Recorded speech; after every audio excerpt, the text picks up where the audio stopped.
Hi everyone, welcome to my channel. চলো দেখে নেব তোমার শত্রু এই সময় তোমার সম্পর্কে কি ভাবছে বা কি গসিপ করছে, সেটা দেখে নেব। আগেই বলি, রিডিংটা টাইমলেস, রিডিংটা জেন্ডার স্পেসিফিক নয়, রিডিংটা সমস্ত ধরনের মানুষের জন্য। সো চলো দেখে নেওয়া যাক রিডিংটাতে কি আসে। আচ্ছা, সে বলতে চাইছে তুমি নাকি ফোর্স করে সমস্ত কিছু করে নাও, তোমার যেটা পাওয়ার নয় সেটা তুমি ফোর্সফুলি অ্যাচিভ করে নাও। আর তুমি মানুষকে ভীষণভাবে মানে ভুলিয়ে দিতে পারো। তুমি যে কোনো কিছু যখন হাতে নাও তখন সেই সমস্ত কিছু মানে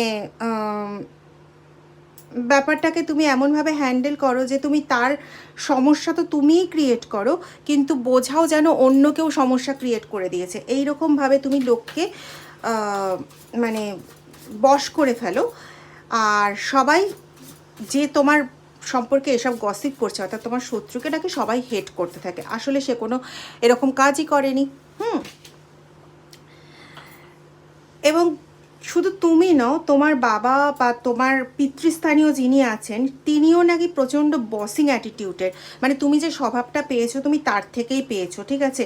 সে একটা মানে ব্যবহার এমন করে যেন কোনো কোম্পানির সিইও হয়ে গেছে, সে কোনো কোম্পানির একটা বিজনেসের মানে একটা বিশাল বড় ব্যবসা চালায়, এরকম কোনো মালিক এরকমভাবে বিহেভিয়ার করে, কিন্তু আসলে তার নাকি কিছুই নেই। সেও নাকি সমস্ত এই মেয়ের মতনই বা এই ছেলের মতনই, সেও সমস্ত কিছু লোকের কাছ থেকে হরণ করে করেছে, ঠিক আছে।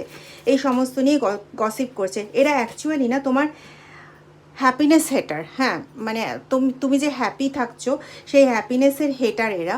এবং এরা তোমাকে চায় যে তুমি সমস্ত কিছুর থেকে রিজেক্টেড হও, কোনো কিছুই তোমার থাকবে না, কোনো কিছুই তোমার ভালো হবে না, সব কিছুর থেকেই তুমি রিজেক্টেড থাকবে, এটাই ওদের চাহিদা। এবং